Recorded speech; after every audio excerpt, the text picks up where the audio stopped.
Hi guys, welcome to another video with me. In this video, I will be swatching these two brands of granulating colors. We've got White Nights and we've got Supervision. And for those wondering what is granulation? Granulation in watercolors this is straight off the internet, is where uneven pigment becomes visible on the page. It is often used by watercolorists to add texture. So pretty much what this means is, do you know when you sort of add your paint on there and you get some areas darker, some lighter? Well, this is that without you having to make much of an effort, and it dries off very pretty and can give you some really startling results. Here's one real quick example of what I mean. This is something I had done entirely using the Supervision layered watercolor. So let's get to swatching. And so the first set of swatches we're going to do are going to be by White Nights, and we've got sky blue, blue mist, violet mist. I'm going to put a little bit of each onto my palette here, and we are going to start swatching. So I just took my X-Acto knife and did a little bit of a poke there, and immediately the color started coming out. So it doesn't have the covers where you can sort of turn it over and poke it in. Anyways, all right, so here we go. I've got, let's start off with doing the violet mist. And that's right here. I'm using my Princeton number 8 to do this. And here's what that looks like. Now, I like to swatch either by just adding the color directly on here, or adding water first and then going in with the color. I'm going to get a little bit of water onto my brush and extend this so we can see the dark to light and see exactly what that looks like for us.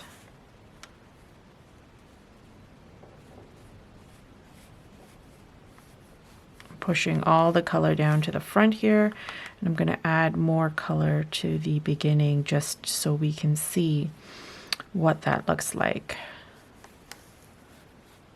So we'll allow that to dry before we're commenting on it. And this time I'm going to dampen the area first and then go in with the color. Let's see how that pans out.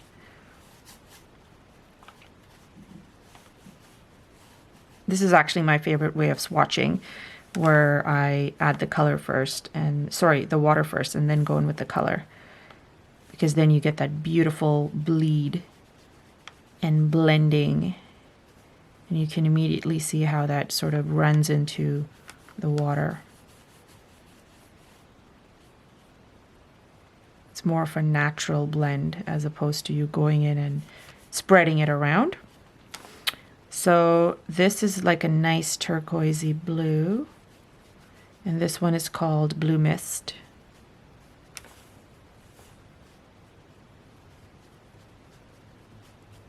Okay, let's do our third.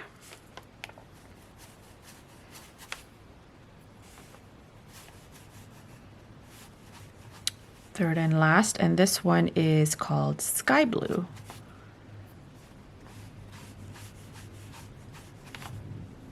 So here we go, taking some nice, deep, rich color. And it's interesting because this looks like a gray.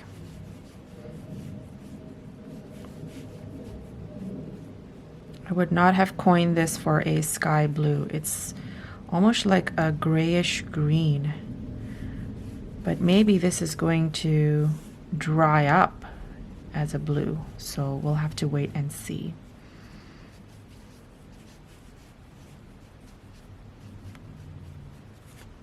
Nice rich colors. So while we're allowing this to dry, I went ahead and got the next 3 colors in line here. So we've got Taiga Mist, Dark Blue, and Violet Shadows. So here we go. Let's start off with the Taiga Mist. I don't know if I'll have enough space, but let's see. Nice dark green. Wow, look at that. Beautiful.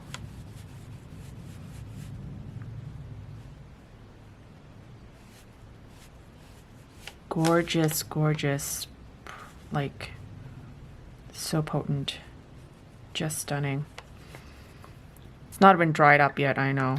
So that's the Taiga Mist, and then we've got dark blue right here.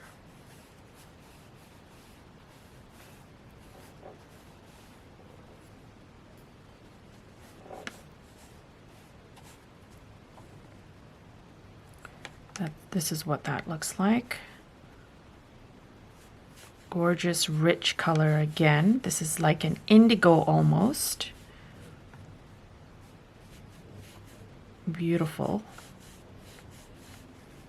I think these would be great for like landscapes, skiscapes, or even like wintry snowfall sort of backgrounds.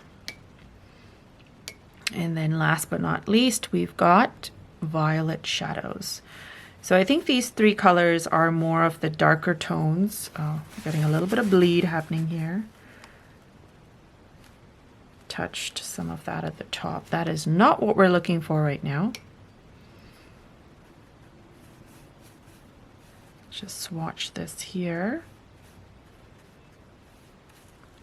And here we go with Violet Shadows. So this looks like a brownish sort of color with a little bit of a violet purple hue. Again, very potent, very dark. You guys can see how much color I have here. And it is giving me a gorgeous, deep, deep color. So here's what that looks like now that it's dried. I'm going to do a little bit of a close-up here so you guys can see. Gorgeous, gorgeous, very potent colors, and you can see the granulation in there. I think these would be gorgeous for seascapes, any kind of landscapes of a, not as, I guess, because the colors are darker and a little more brooding, I guess you could say, but that nice bright blue is also quite nice. Maybe like a more muted landscape or even florals like I did over here. And it's a beautiful effect. You can see I've mixed a little bit of two colors in here. You can see some of the blue mixing into the purple here. And yeah, all I can say is that it's very opaque and a little does go a long way with these guys. So I am blown away by the quality. It is gorgeous. Especially loving that blue. It gives you such a great pop amongst all the dark colors. And that green is also stunning. This is like one of my favorite greens, I would have to say. So this is White Nights. Let's move on to Supervision. So here we go with Supervision. I have taken the first 5 colors. This is a set of 15. It's a set of 15 colors, and I've taken the first 5 over here in this row, and I have put it out over here. Oh, really quickly, this is what the tubes look like. You do have a name on there, so you know exactly what it is. There's a little bit of a image of what the color looks like. This seems to be like a pinky color or a mauve with like a deeper purple. Very pretty. And I'm going to use my Princeton number 8 to do the swatching. So the first color I'm doing is the blue orange. And here's what that looks like. And really quickly, I'm going to draw in a line here, divide my sheet because we've got quite a few colors. So let's just quickly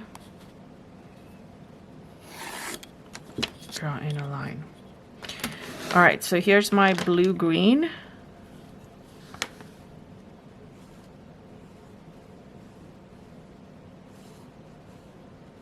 It is literally more, sorry, did I say blue-green? Blue-orange. It is definitely like a green mixed in with an orange. I don't know how you get that effect, but it is absolutely stunning that they were able to achieve these two colors together. So here you go. This is the darker version of it, and then it goes lighter. So that's our blue orange. Here's blue brown. Now this is also a very pretty color, just because the blue is really makes it nice and soft. It's like one of those softer blues with the brown, and I think it's such a great combo for a sky maybe, or even like a lake water sort of painting. And then the next thing we have is Rubia Purple.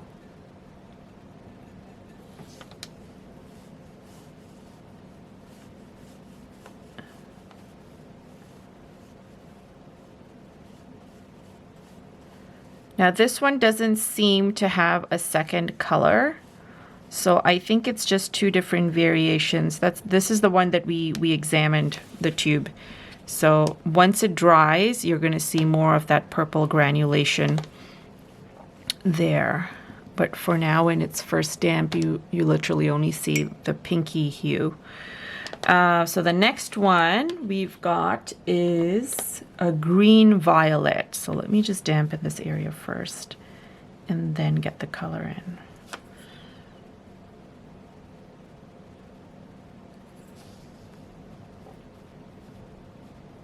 This is what that looks like.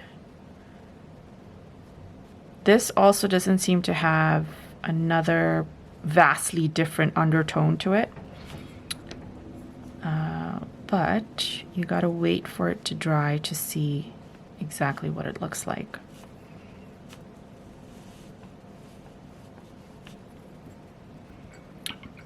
And the fifth one we have is Lotus Leaf. Now Lotus Leaf is interesting, kind of like the blue orange, because this is like a bright green and like a darker green, like an emerald green with a yellow green, I would say, almost. It's very interesting how they were able to achieve this. So here's the emerald that you can see. And then we'll just allow these to dry so you can see how the lighter green settles. But very interesting array of different colors and some very interesting effects.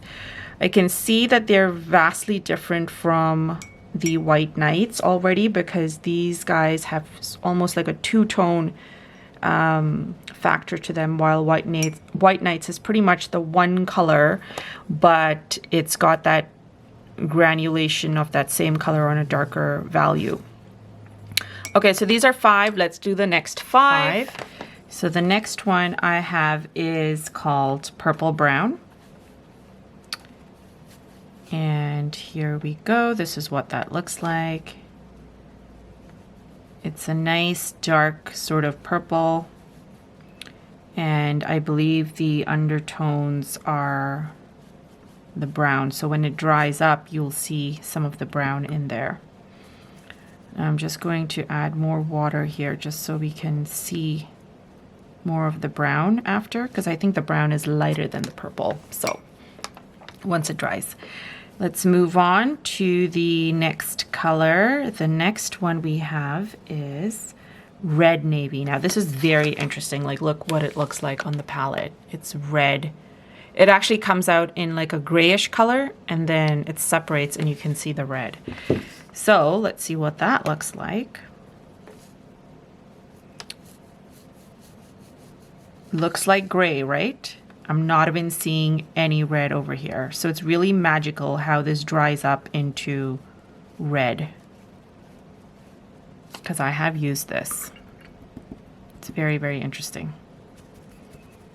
I got a little bit of a connection there. Let me just take that out.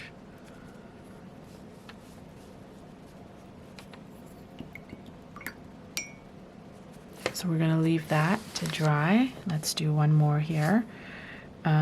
This one is going to be Blue Violet.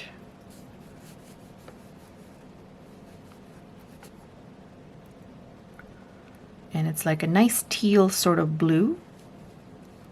Let's see how this sort of phases, how this phases into a violet.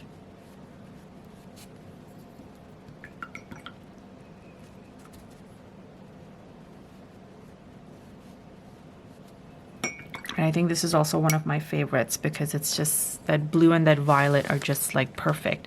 But once again, the beauty of these colors are seen like mostly after it's dried because they look so different. Okay, so after blue violet, we've got Devil's Kiss.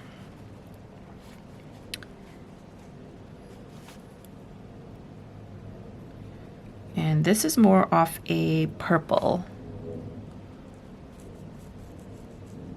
That's what that looks like. Pretty color.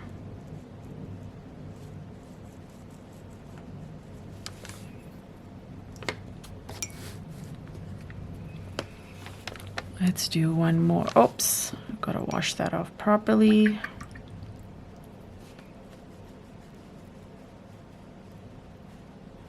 So this next one is Midnight Moon. Sort of similar to the Devil's Kiss, but with a twist. So this is like a dark teal with purple undertones. Gorgeous color. Again.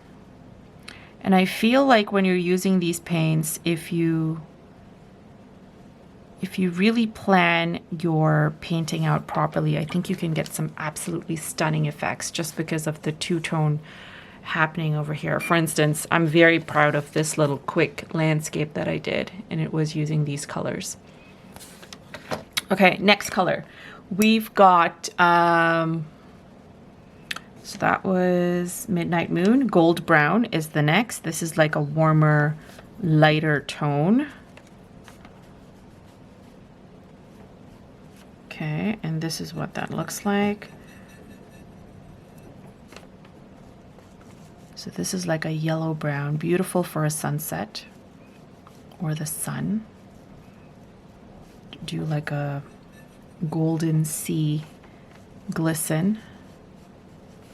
Would be pretty too. Literally looks like gold, right? Just because that color combination I think is really perfect. So next one we've got after this is West Lake. And like its name, I would say it might be nice for a lake. Look at this blue. So this looks like a cobalt blue, cornflower blue sort of situation happening here. And again, once it dries up, you get to see the really pretty pink undertone. It's got pink at the bottom. It's very, very pretty. And that is what I had used for some of the sky in the landscape I had done above. What I'm going to do is just take off a little bit so that you can hopefully see the pink after. All right, so now we've got a few more left. This next one is very similar to this green, light green emerald version that we've done, except I believe it's flipped. So now it's the light green is the darker of the two, and then the undertones are going to be more of that emerald. So this is how bright this one is, as you can see.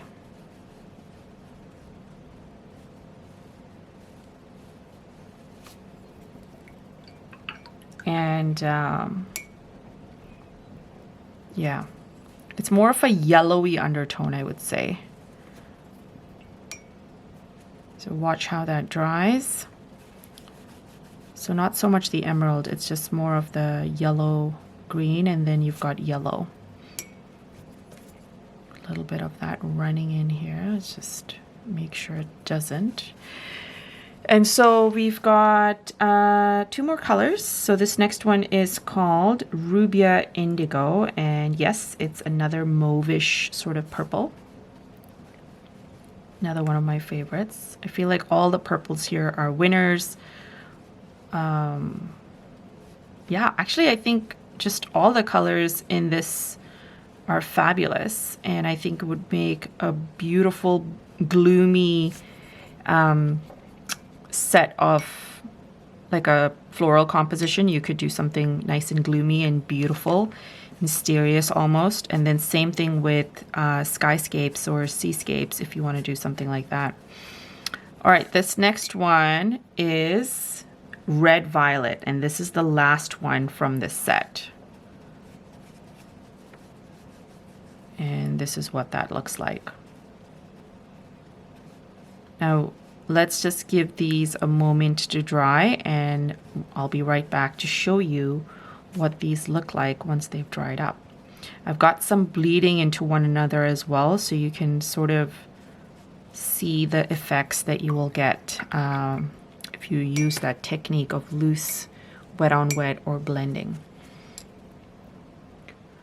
So here's what it looks like. They've dried up right now. I did a little quick test painting some loose florals, and I just wanted to show you the beauty in the post-drying scenario here. So you can see I've got a little bit of bleeding happening with these two colors, and you can see how you could get some very startling effects if, for instance, you got that one color with the pink underground to infiltrate the more browny color here. Beautiful. Same thing over here. You can get some really, really interesting results, I believe. Even if you don't do the blending, look how these dry up. They dry up with the granulating color being vastly different or mildly different in some scenarios, which really makes for a very interesting effect. Look at these startling ones just because they have a brighter background, for instance. Same thing here. Same thing with the red. Yeah, so I really like these colors. They're very different from any of the other colors I have, and I'm very pleased with the pigmentation of what for what they are, like what they offer. And as you can see over here, I didn't think, I just sort of cleared my mind, sat down, picked up my brush, and just painted with all the leftover colors we had from swatching. And these are the results I got.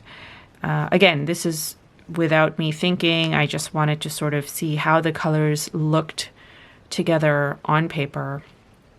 And yeah, loving the effects. So like I said previously, they're more of that glue, like the darker, more brooding colors with a little bit of pop here and there. I didn't use this color, obviously, because I felt like it would have just ruined it. But I've used pretty much all the other colors over here. So in conclusion to everything that we've done after swatching and after me doing some rough, quick, loose painting sketches with these colors, here's the results.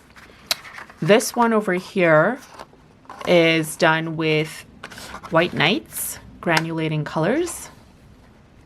I'm going to move this aside so you can see it better. Move this as well so that there's no interference.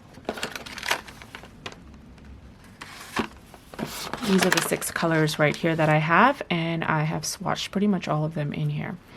Gorgeous, brooding, gloomy, mysterious sort of feel with a nice pop of teal or turquoise, whatever you want to call it. Beautiful blends. As you can see, you can get some really great effects. Mix some of that with the purplish color over here. So there's lots to play around with and achieve with these guys. And here is what I got with the Supervision colors.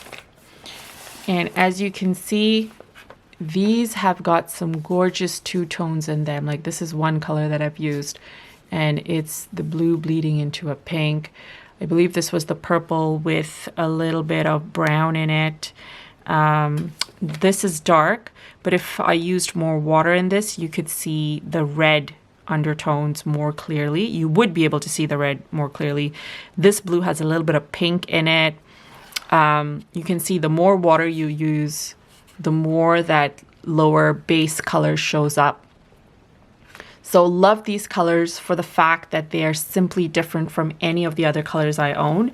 None of the other colors give me this two-tone effect without adding having to add a second color into the first color. So gorgeous set of colors. If you're looking for something different, I would highly recommend this. If you're looking for something just potent and just really good set of granulating colors, I would recommend the White Nights. They're both equally good. My preference at this point, if I had to pick and I didn't have a budget for both, I would pick the Supervision just because they're great. And I love that two-tone. Very different, right? Yes, that's it. So if you guys are interested, I have linked the links to these products below. Check them out and stay tuned for videos, tutorials that I will do based on these beautiful granulating colors that I have by both White Nights and Supervision. Thanks guys for watching, and we will chat soon.